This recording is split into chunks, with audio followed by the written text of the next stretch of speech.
Kai was joking. I know you played some football back in your high school days in West Virginia. He used to call you Richard Sherman on that closing on the ball when it was in the air. Yeah, me, Richard Sherman, Ed Reed, we're on that same category. But pretty much, coach staff drew up a play that they thought they were going to run. They wanted me out towards half court, and whoever ran in my direction I would take. And luckily I was in the right place at the right time. Great opportunity on the ball. I was able to get my hands on it and corral the ball. Then what goes through your mind? Find Kyle.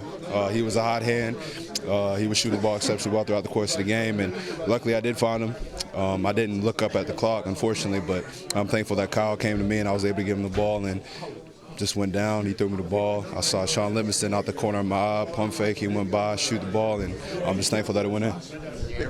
And then come right back and nail the shot. So that felt great. I was saying to myself after I'd airball that, man, I wish I had pump fake. I would have a perfect opportunity to pump fake, one dribble, pull up, but I'm thankful that I had another opportunity. I know you were undecided about the mask before the game. What went in the decision to lose it there in the second half? Just pretty much just not comfortable with it just yet.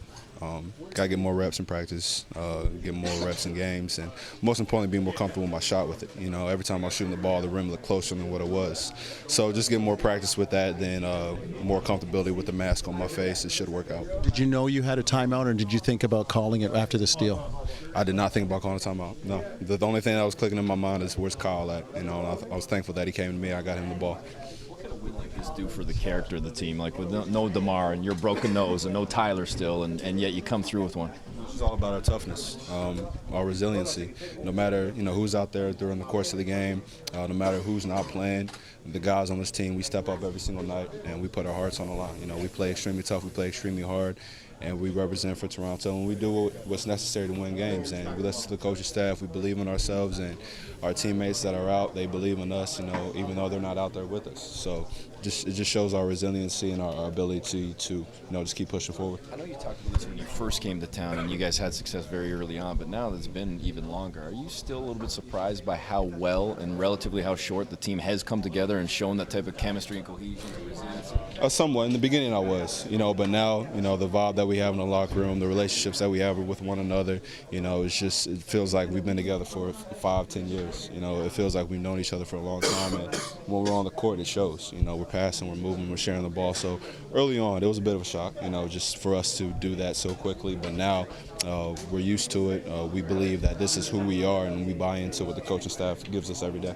Talk about Jonas's play tonight against Garnett. Everybody's commented on how well he played. He just kind of kept after it, because Garnett's not an easy guy to play against, not just from a physical standpoint, but from a mental standpoint as well.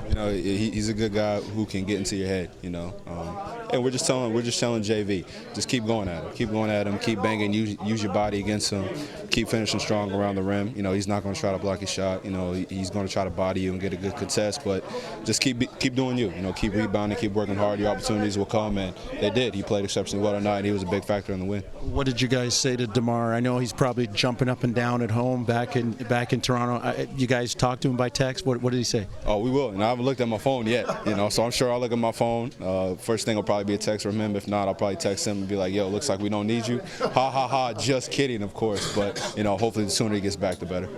Saw his lines. He's your leading scorer, obviously. And what does it say when you have 5 guys who maybe pick up for him, the loss of him, and score in double figures tonight? A bunch of guys who can score in double figures every night. Of course, Kyle is going to lead this team every single game. He can put up massive numbers. JV, Amir, Terrence with his scoring ability, myself, Gravis, Johnny. The list goes on and on. Guys can score in double figures. So it's just all about moving, sharing the ball, passing the ball, and most importantly, playing defense.